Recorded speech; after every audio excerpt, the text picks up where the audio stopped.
Hello ninth class.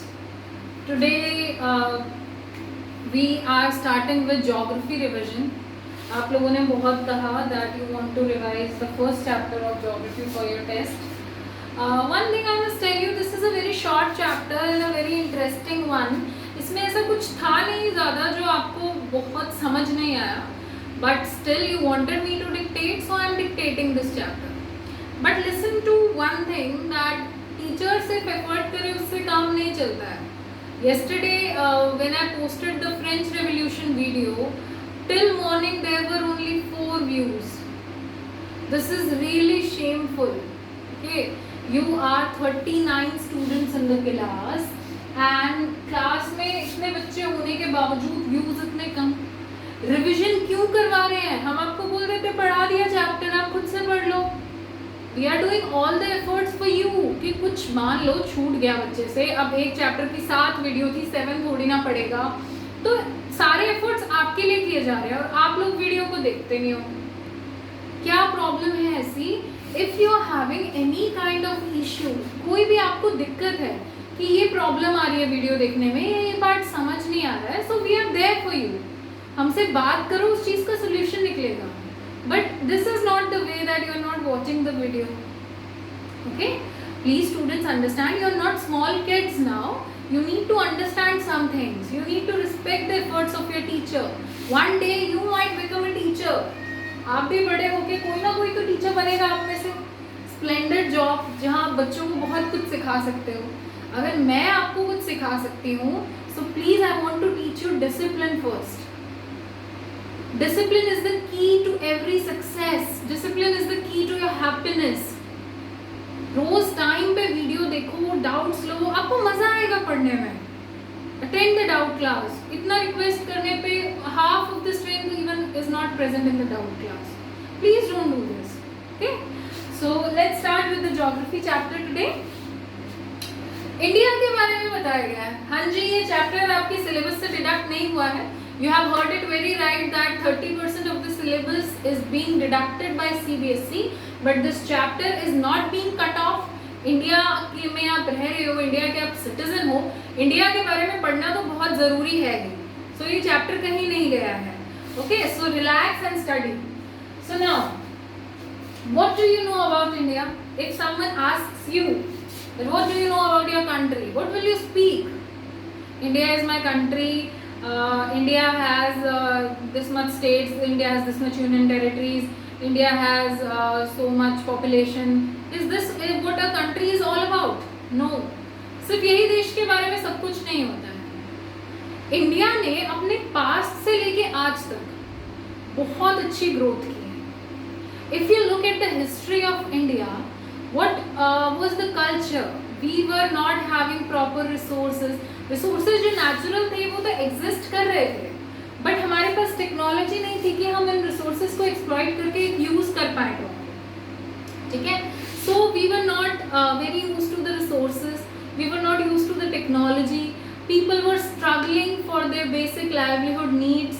सो पहले का time बहुत डिफिकल्ट था, लेकिन क्योंकि जब लोग मेहनती होते हैं और उनके अंदर एक पैशन होता है तो चीज़ें विद टाइम ठीक होती चली जाती हैं.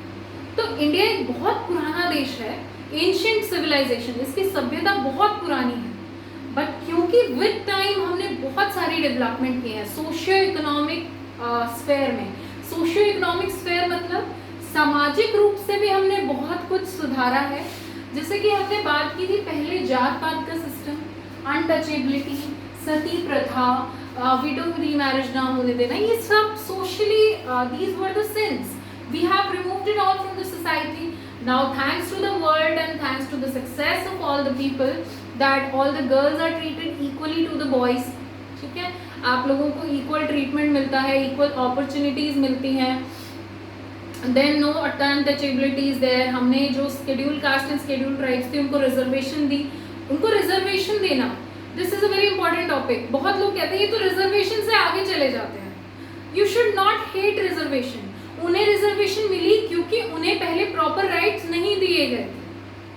ठीक है, अगर उन्हें प्रॉपर राइट्स, प्रॉपर अपॉर्चुनिटीज पहले मिलती तो उन्हें रिजर्वेशन की जरूरत नहीं पड़ती.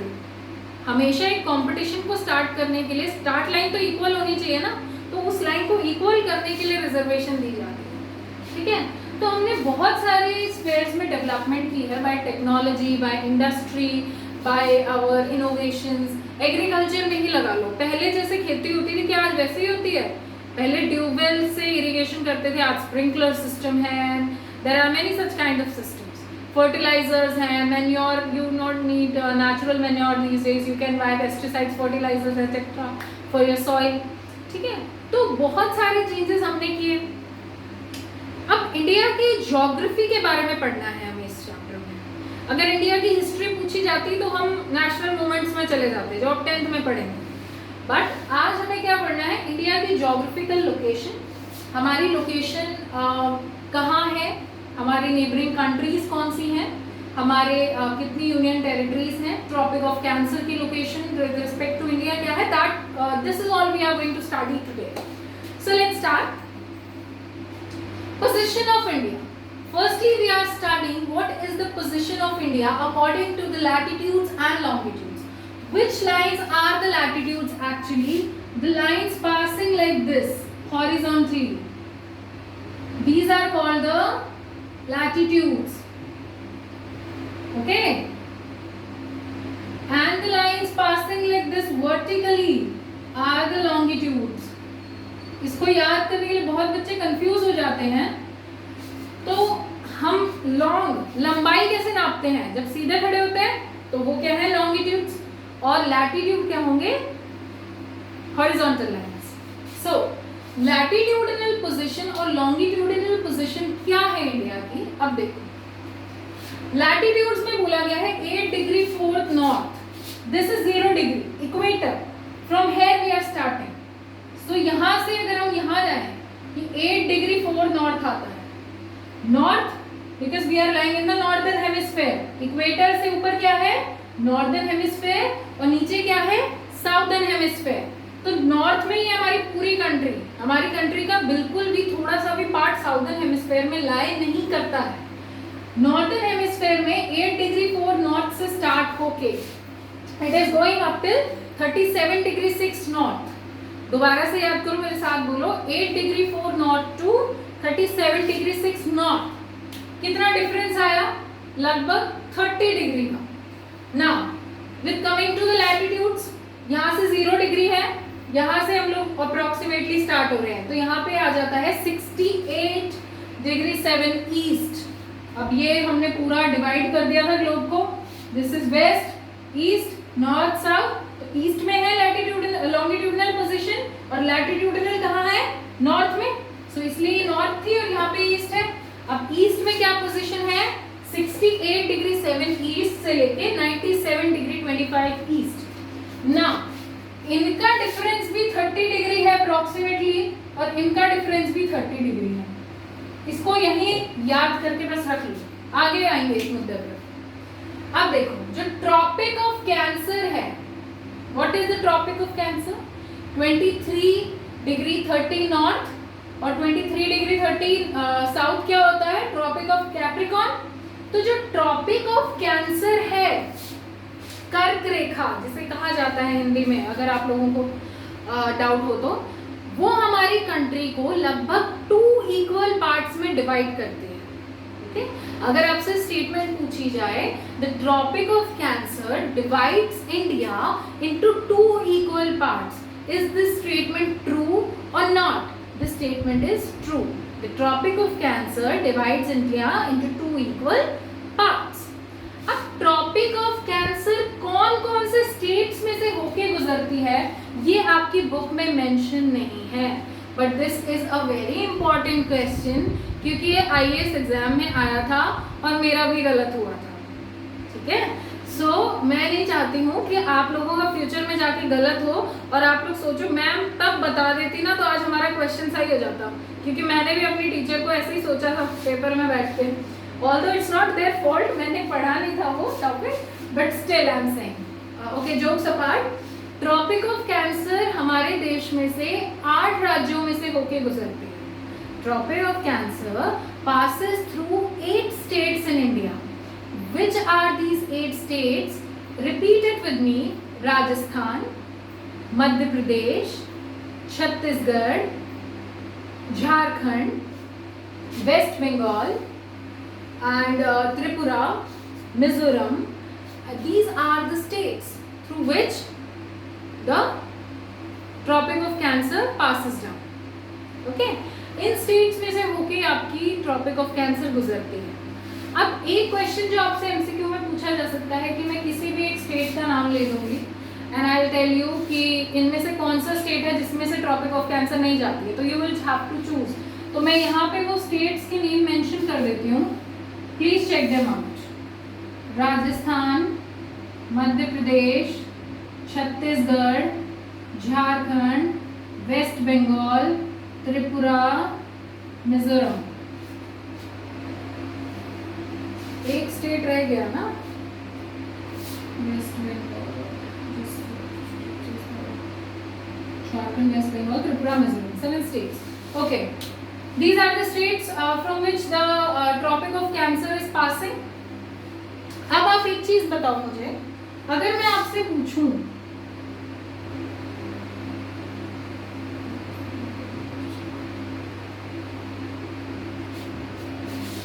क्या हरियाणा में से पास हो रही है ट्रॉपिक ऑफ कैंसर?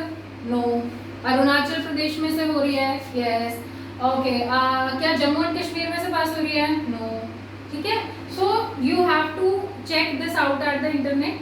आप इंटरनेट पे देखेंगे कि किस किस स्टेट में से पास हो रही है. You have to attempt this question, right? अब come to this part.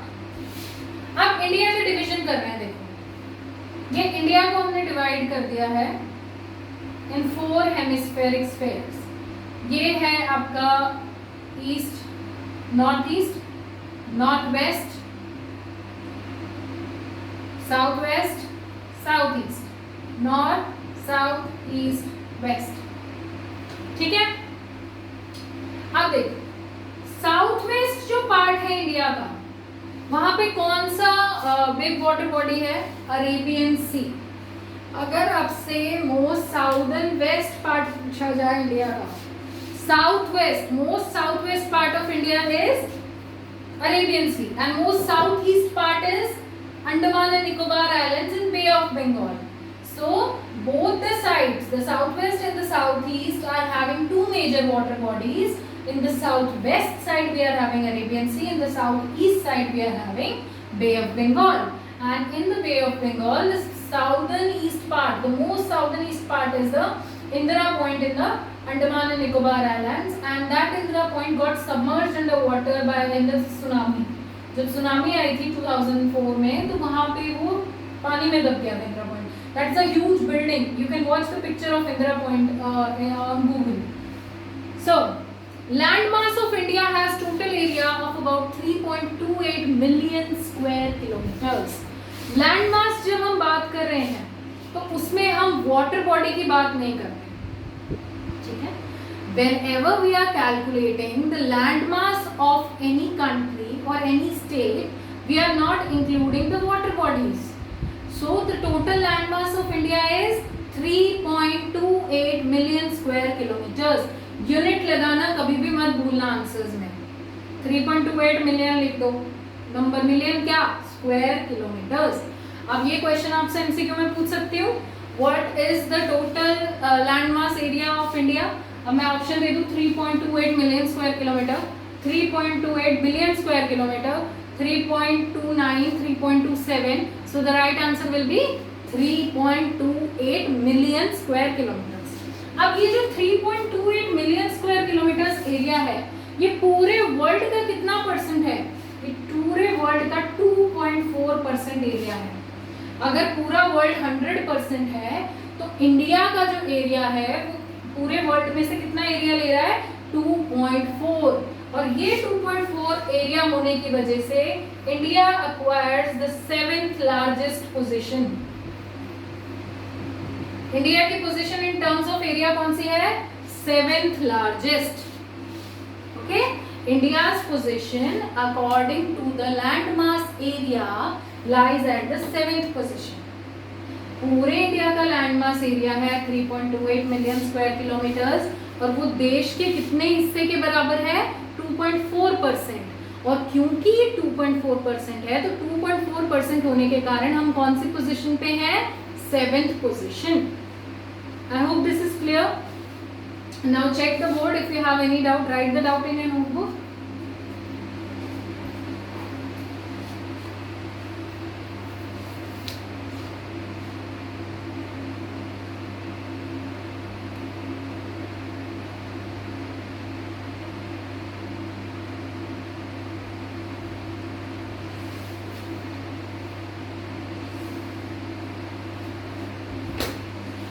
I hope all the topic is clear.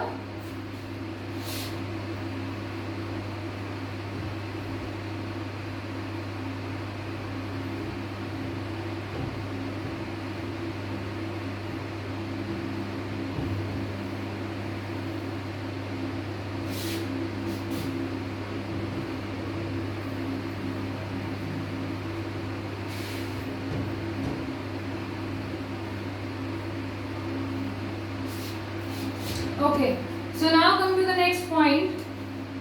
India की टोटल लैंड बाउंड्री कितनी है? India's total land boundary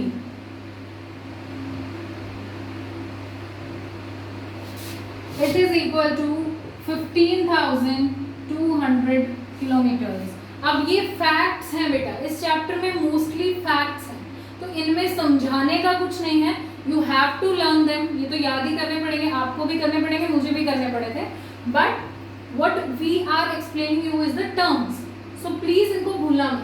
land boundary, जो हमारे देश की बाउंड्री है, जो कि लैंड है, वाटर नहीं, कोस्ट लाइन नहीं, वाटर नहीं, लैंड बाउंड्री कितनी है?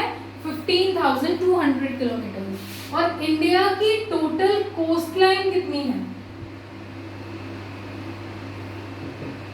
You have to find it from the book and you have to write it here. ये fill in the blanks आपके लिए बुक में दिया हुआ है. It's 8,506 kilometres. और ये जो कोस्ट लाइन है ये इंक्लूड करती है अंडमान एंड निकोबार आइलैंड्स और लक्षद्वीप को भी. So you have to write this answer on your own. ये मैं इस वीडियो में नहीं बताऊंगी क्योंकि आप बुक खोलते ही नहीं हो. ठीक है, तो इसके लिए बुक खोलो. टोटल कोस्ट लाइन आप लिखेंगे एंड टोटल लैंड बाउंड्री मैंने बता दी है आपको. Total land boundary is 15,200 kilometres and ये 8,526 है. थोड़ा सा धीरे से बोलो but you have to search it in the book. Okay, so coast line बता दी. कोस्ट लाइन में क्या अंडमान एंड निकोबार आइलैंड्स और लक्षद्वीप आइलैंड्स इंक्लूडेड है? यस. अब मैंने आपको एक चीज बताई थी कि लैटिट्यूड्स में भी 30 डिग्री का डिफरेंस आ रहा था और लॉन्गिट्यूड्स में भी 30 डिग्री का डिफरेंस आ रहा था. लेकिन जब हम इंडिया को नॉर्थ टू साउथ देखते हैं तो बहुत बड़ा लगता है ना India, from Jammu Kashmir to last Kerala Kanyakumari. और जब हम गुजरात से अरुणाचल प्रदेश देखते हैं तो छोटा लगता है. ईस्ट टू वेस्ट एक्सटेंट जो है वो छोटा लगता है, नॉर्थ टू साउथ एक्सटेंट बड़ा लगता है. बट लगता ही ऐसा है नहीं, दोनों में ही अप्रोक्सीमेटली 30 डिग्री का डिफरेंस है. गुजरात से अगर हम अरुणाचल प्रदेश की तरफ जाते हैं, when we move from Gujarat to Arunachal Pradesh, there is time lag of 2 hours. 2 घंटे पहले सूरज उगता है इन द नॉर्थ ईस्ट, क्योंकि ईस्ट में उगता है सूरज, सो 2 घंटे पहले वहां उग जाता है. अब वहां से राइज होके when sun is moving slowly it is coming here, तो 2 hours time lag is present between Arunachal Pradesh and Gujarat. अब एक ही देश में होते हुए 2 टाइम्स तो फॉलो नहीं कर सकते हम. कैसे पूरा सिस्टम चलेगा कि 10 बजे मोदी जी टीवी पे आएंगे, उनके 10 कब बजेंगे, हमारे 10 कब बजेंगे. ट्रेन 2 बजे आएगी, उनके 2 कब बजेंगे, हमारे 2 कब बजेंगे. So when there is time lag between a single country, that country time can not be work properly. सारे ऑफिसेस का टाइम, सारा डिस्ट्रीब्यूशन डिस्टर्ब हो जाएगा. सो पूरी कंट्री के लिए एक कॉमन टाइम लेना जरूरी है. सो वो कॉमन टाइम हमने लिया है 82 डिग्री 30 ईस्ट, 82 डिग्री 30 ईस्ट. और ये लैटिट्यूड जो हमारा है ये पड़ता है Mirzapur UP. Mirzapur UP. Standard meridian of India कहां से पास हो रहा है? मिर्जापुर. इन विच स्टेट? यूपी. और इसकी लैटिट्यूडनल पोजीशन क्या है 82 डिग्री 30 ईस्ट। ये तीनों ही क्वेश्चन बहुत इंपॉर्टेंट है। आपसे स्टैंडर्ड मेरिडियन की पोजीशन पूछी जा सकती है, ये पूछा जा सकता है कि स्टैंडर्ड मेरिडियन कहाँ से पास हो रहा है, ये भी पूछा जा सकता है कि जो स्टैंडर्ड मेरिडियन मिर्जापुर से पास हो रहा है वो कौन से स्टेट से पास हो रहा है। सो तीनों ही क्वेश्चन यहाँ पे बहुत इंपॉर्टेंट है। अब इंडिया की जो पोजीशन है like this the part is there, ये पूरा जो डेक्कन पेनिनसुला है बीच का पार्ट, ये कहाँ की तरफ प्रोट्रूड कर रहा है, मतलब नीचे की तरफ जा रहा है, फॉलो कर रहा है इंडियन ओशन में। इंडियन ओशन में जितनी बड़ी कोस्ट लाइन हमारी है, इतनी बड़ी कोस्ट लाइन किसी और कंट्री की नहीं है, इसलिए उस ओशन का नाम इंडियन ओशन है। We are having the longest coastline in the Indian Ocean. Indian ocean में सबसे बड़ी तटीय रेखा हमारी है, द लॉन्गेस्ट कोस्ट लाइन, इसलिए ओशन का नाम ही इंडिया पे रख दिया गया इंडियन ओशन। ठीक है, अब आप एक चीज देखो कि डेक्कन पेनिनसुला वहां पे प्रोट्रूड कर रहा है। अब हमारी पोजीशन कितनी अच्छी है, हम लोग इंडिया के थ्रू वेस्ट से भी ट्रेड कर सकते हैं, हम इंडिया के थ्रू ईस्ट से भी ट्रेड कर सकते हैं, अफ्रीका यूरोप वगैरह भी आराम से जा सकते हैं हम by waterways, and we can go to the south east Asia also, south west Asia भी जा सकते हैं। हमारी पोजीशन बहुत अच्छी है स्ट्रैटेजिकली कि हम लोग बाय वाटरवेज हमला करना चाहे तो कर सकते हैं, ट्रेड करना चाहे तो कर सकते हैं, we can do whatever we want by waterways in these parts. So strategically we have a very good position in Indian Ocean. Suez Canal, SUEZ, ये कैनाल खोली गई थी 1869 में बनाई गई थी। By opening of the Suez canal हमारा जो यूरोप से डिफरेंस है डिस्टेंस का वो 7000 किलोमीटर कम हो गया। स्वेज कैनाल के खुल जाने से यूरोप जाने का जो हमारा रास्ता है वो 7000 किलोमीटर बाय द वे कम हो चुका है। ठीक है, now tell me how many states do India have? 29. Okay, how many union territories? 8. How many union territories? 8.